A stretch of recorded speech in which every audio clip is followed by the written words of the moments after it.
All right, so we want to do a practice conversion, right? And we want to try and figure out exactly how many miles there are in 6 kilometers, okay?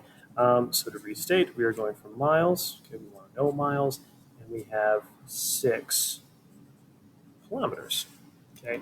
Now, off the top of my head, I don't know how many miles are in a kilometer, but with my experience in cross country, I do know what a 5K is, 5 kilometers. So I know that 5 kilometers are equal to 3.1 miles. And again, I just know that because I ran cross country. But in all of these types of formulas, we'll always give you at least one of these equalities. Okay, and that is really the first thing that we need if we're going to be doing any of these conversion factors. Okay, the next thing, once we have the equality, is to identify the conversion factors. Remember that a conversion factor are going to be two values, usually in some sort of ratio, that's always going to be equal to 1. Okay, so one of these conversion factors, I'm going to write that here, conversion factors. Okay, one of these conversion factors would be 5 kilometers for every 3.1 miles. Okay. Now again, because these two values are equal, right? If I said, "Hey, would you rather run 5 kilometers or 3.1 miles?" It doesn't matter. They're the exact same thing. Because they are equal, this whole thing is equal to 1. Okay. The other conversion factor for this equality is just the inverse of that: 3.1 miles for every 5 kilometers. Again, that is equal to 1 because both of these values are the exact same distance. They represent the exact same thing. Okay? So now that we have our equality, we have our conversion factors, we can go ahead and set up that formula to try and figure out how many miles are in 6 kilometers. Okay? So the setup and execution, setup, right? I'm going to start with what I know.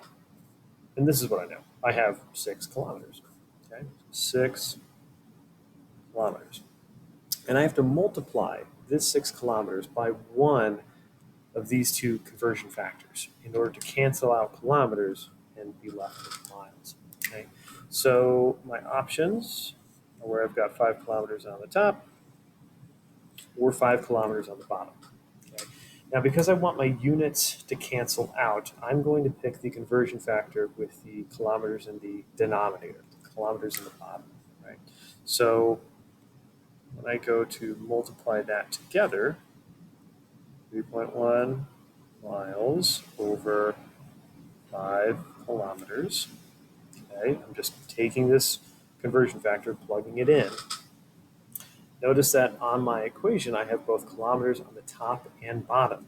And this will effectively cancel them out. The only unit I'm left with is miles. Okay, so 3.1. So now all I have to do is I can rewrite this formula, ignoring the units that I canceled, 3.1 miles, but keeping the units that I have left, miles. And I'm dividing this whole thing by 5. So my calculator, I can just plug in 6 times 3.1, 3.1 divided by 5, divided by 5. And I'm getting 3.72, so 3.72 miles. Okay. Now, if I think about this number that I've got, it kind of makes sense, right? I know that 5 kilometers is 3.1 miles, so a little more than that. 6 kilometers would be a little more than that, right? So 3.72 miles sounds pretty good to me. So I can just do a quick little mental check, make sure that all my numbers make sense.